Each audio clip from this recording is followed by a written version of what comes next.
Folks, the usual thumbs up if you can see things behind me. Yep. Fantastic. Okay. All right, folks. So Jay and I spoke at the conference and decided that in terms of this Tuesday education spot, we would try and do something a bit different and a bit more valuable this year than we've done in the past, where it's been a little bit ad hoc. And so what we did was we came up with the idea of doing a 52-week MBA. Now, please understand the 52 weeks is a little bit loose because, I missed a week because I was off having my second shoulder rebuilt. So we do miss them there, but there will be 52 things. But essentially, the first part of it is there's 4 of them. We'll be spending about 90 days to get you where you've got a solid 7-figure foundation in your business. The next one will be on looking at your marketing so you can beat the crap out of your competition. The third part will be looking at finances. Don't get scared. I'm not a big maths brain myself, but you do need to understand some numbers, and there are some tricks and things you can do which actually make your life easier. And the fourth part is how to grow your business along with your profit. So all that is roughly aimed to be 52 weeks. Each one of these sessions is recorded and it goes up into the website, and Jay's got, and I think he set up a separate section for the 52-week MBA. So that's where you'll find them. These things, I was talking with Alan today, these things are more a presentation than a workshop. Normally when I work with clients, or particularly when I work with groups of businesses, we have a workshop. So a presentation like this, there's a lot of a workshop like this, there would be a lot of back and forth between us, making sure that everyone was up to speed or whatnot. This is a presentation of a short period of time within the constraints of the online meeting. So it can feel a bit like you're drinking from a fire hose. But I will promise you this, there's no rainbows, there's no unicorns, there's no BS. Everything I talk about here and everything you can revisit on the recordings contains something that you can take away and use in your business straight away. We're not talking about asymmetrical disposition of financial assets and all that sort of consultant speak. We're talking about stuff you can use in your business. For heaven's sake, please ask me some questions, but write them down now, save them for the end, and we'll go through them. Happy to answer any of them. For those of you who don't know me, who am I? You don't need to know all that. The main thing to know is prior to spending the last 12 years running my own business consultancy and coaching business, where I've helped over probably 170, 180 business owners achieve more so far. Before that, I had 30 plus years as a C-suite executive in Southeast Asia and here in Australia in 12 different industries. Before that, I used to lecture on business at university. And before that, I was a high school teacher. So I've been around the block just a couple of times. As always, time is short, so we're going to get going. We all live and exist in a million world. There are a million different ways for us to be distracted. And I'm sure most of us, without realizing, are spending hours a day scrolling on phones and things like that. The thing is, when there is so much distraction out there, unless you have ways to cut through the noise, you might as well be invisible. The thing is, standing out in the crowd can be difficult. So a lot of this 52-week MBA, especially the beginning of it, is talking about how to set you up and help you stand out. Robin was talking before about not getting leads. Ireland's talking about being a property manager. One of the things all of us need to do is to figure out how we can set ourselves to stand out from other people. And we'll talk about that in a moment. But so far in the 52-week MBA, we started off talking about set your path. Why? Because if you don't set your path, you might as well be treating your business like a pinball. It'll bounce all over the place, but you've got very little control over it. And what you do is you hit the flippers to try and add some control in. At the end of the day, if you haven't set some goals and you haven't set a plan for this year, 2026, then you're really all over the place. The other thing I've found with some small business owners is they've got a clear direction, they've got a clear set of goals, but they're actually not doing them. They think all the work's done creating the things. That's step one. Step two is create the goals, create the where you want to be, and then actually go and start doing something about it. Now, a lot of people find it difficult to create goals. So one of the tools you can use is a thing called anti-goals. Sit down with a piece of paper, and it's important it's a piece of paper, not just on screen, because you'll engage your brain better if you write it down, and figure out what things you don't want to see this year in your business, your relationships, your health, and your life. What sort of clients do you not want to work with and therefore avoid? and what things don't you want to do. Now, this is not fantasy land, but this gives you a structure and some fences to operate in. Obviously, we're all going to be doing things during the year we don't necessarily want to do, but if we've identified them, it's got a better chance of avoiding them. But also, it helps make crystal clear to us the things that we actually want. One of the things I suggested to you when I did this first session some weeks ago, back in January, was that what I do and what I do with my clients is we set 3 words for every year, and those words are used to guide us. So we create a phrase which we use as a decision filter for the decisions we make through the year. We decide what our dream outcome for the year would be. We get very clear on what's driving us for the year, if not forever. And also we figure out some sort of headline that we'd like the world to see if we're successful. So here's some examples, if you like. My 3 words for the year are repair, revitalise and rise. Why? Because I've had 7 major operations in the last 16 months. I've just had the last one 2 weeks ago. So I'm really looking forward to finishing the repairs and starting to get back on my feet. My decision filter that I ask myself is, whatever I'm about to do, will it make the boat go faster? In other words, will it add momentum and power to my business or my personal goals? I use that as a filter. Dream outcome, my dream outcome is very different from $1 million a year, but this is an example. So maybe that's your dream outcome. You want to turn over $1 million this year. Maybe the thing that's driving you is freedom as an owner, not being caught in the 9-to-5 rut, and being a true owner and not someone who just owns a job. And maybe your headline is something like, owner builds a 7-figure education company while working 4-hour days and traveling the world. I don't believe in the laptop lifestyle, but you get the idea. So what 3 words can you use to guide you for the year? What decision sentence can you come up with to use every time you're making a decision? What's your dream outcome for the year?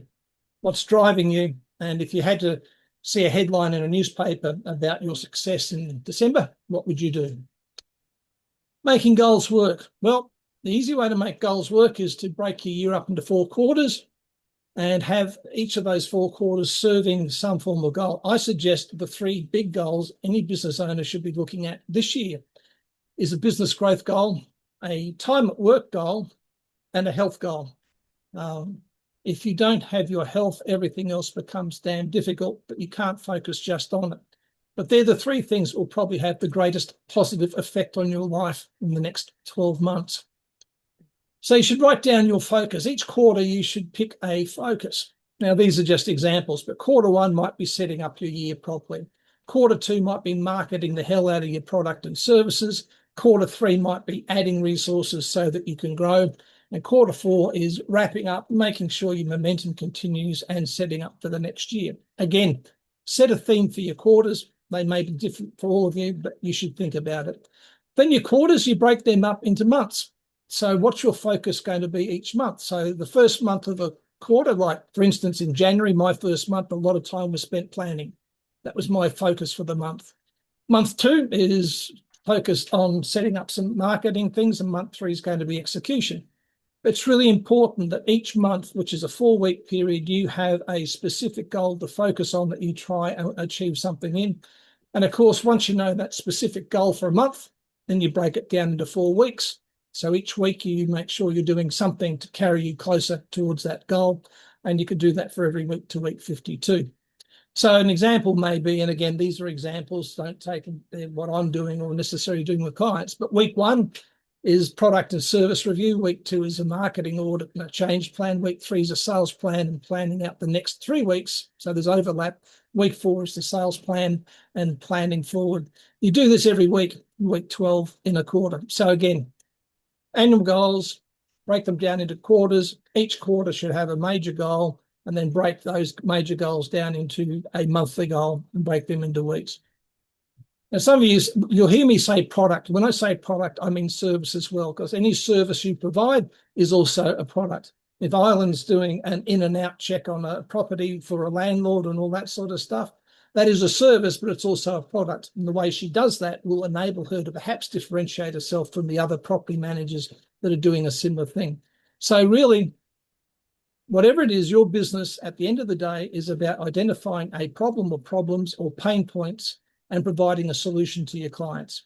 Doesn't matter if the solution is, thank God I got a cup of coffee because I was missing out for one, or my God, you've helped me lose 20 kilos of fat. Doesn't matter. Problem, solution is really important. So how do you know if you've got a good product or service? You ask yourself the magic 7 questions. What problem do I solve? What's the main problem or the main pain point I solve for people? Who do I solve it for? How do I want them to feel after they've had my service or product delivered to them? How do I solve this problem for them? How do I deliver that solution? Yeah. Is it online, Thank you. offline?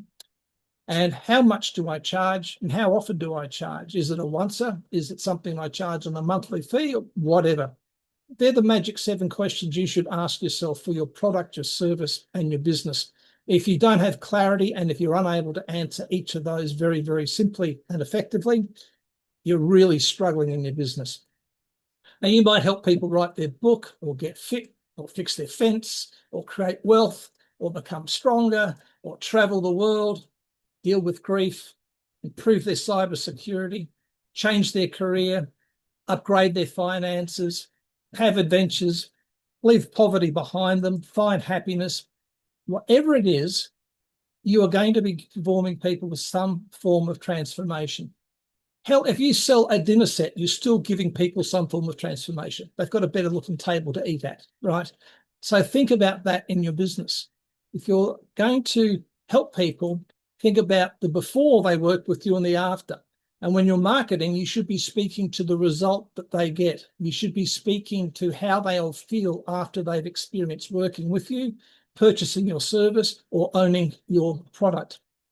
There's a real difference between features and benefits. And too many businesses I see, and some in this group, focus on the features. Features are the logical. That's the red brain selling. That's the 10 kilometers, 10 litres to 100 kilometers. That's the, yes, it's got a wooden door, which is 3 layers. No one cares about that. That's given. People care about the benefits. This is one of the best examples I've ever found about the difference between a feature and benefit. The feature, it's low calories. That's good. The benefit is if you drink it, you look better than the bitch from accounting at the end of the year party. I think that's pretty cool. So remember, you've got to be selling pain relief, not vitamins. Not saying vitamins don't help, but people are looking for something fairly immediate. They're in pain. So your product or service should be focused on providing pain relief. How do you stand out? Okay, you need a thing called a USP, unique selling proposition, sometimes called a UFP, a unique value proposition, and you need a pod, which is a point of difference. Pod can be many things, but really it's the attributes or the features of your product or service that make it different from your competitors. That's a point of difference.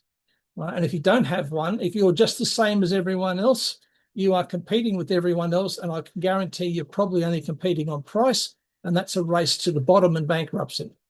You need to figure out what it is that you do in your industry or your way that stands out or you can use to make yourself different from the others. The question you need to answer all the time, doesn't matter if it's USPs or whatever it is, why should people buy from you? Write down an answer to that. Why should people buy from you? And if you're not clear on that, then you've got to get clear, because that is where the magic lies in running a business. If you can clearly articulate why people should buy from you and you're building something that means you can show and demonstrate to people why you're different from your competitors, you'll stand out. We'll talk about signature systems soon, but they're the best point of difference you can have, in my opinion. You do need to have a unique selling proposition or a unique value proposition, because that tells your customers how your brand or product is superior to your competitors. It should, as much as possibly, as unique a benefit as possible. Again, you want to stand out from your competitors. A USP is your promise to your clients. It's also your market differentiator. That sign there is absolutely fantastic. Any male who has indulged in buying fishing gear, camping gear, mountain bikes, gone pistol shooting or whatever, that is just absolutely brilliant. For an additional $4.95, we'll provide a receipt that matches what you told your spouse you paid. Great way to get out of trouble. But that is someone really understanding their market and understanding something they can do that makes them pretty much unique amongst their competitors. A USP is not a pod, and a pod is not a USP. Remember, a point of difference is really the unique features or attributes of a product A USP is the statement where you're telling your customers how your product or service is better. The focus of a point of difference is on specific features. Unique selling proposition focuses on the value and the benefits that you provide. And both of them distinguish you from your competitors, but USP in particular helps persuade customers to choose you. You have to avoid selling snake oil. The idea is to, if possible, become a category of one. It's easy to say, I teach people how to make phone sales. I help medical centres staff make phone sales is a niche. That's a category of one. Not many people do it. Think about your category or your industry or your niche, and can you step back and make it even tighter? The closer you can become to a category of one, the less you get lost in the noise of that million channels. So you invite or find your category. Apple's a pretty good category of one because they're basically known as innovators. But Volvo in the car industry is a category of one because when you think of Volvo, apart from thinking ugly cars, although I own and drive one, people think safety.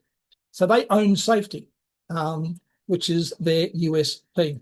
The characteristics of a strong USP are really simple. They should be memorable.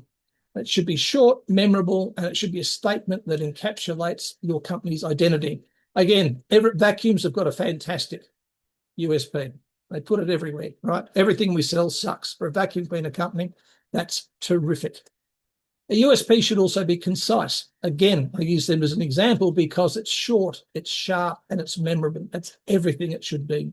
You can probably remember Apple's Think Different campaign. They've moved on from that. It's probably 30, 35 years old, but again, it is still something people think about when they think of Apple. Same as with Domino's. People think of free, fresh and fast in 30 minutes or it's free. They haven't done that for 30 years, but people still think of it. So it needs to be memorable.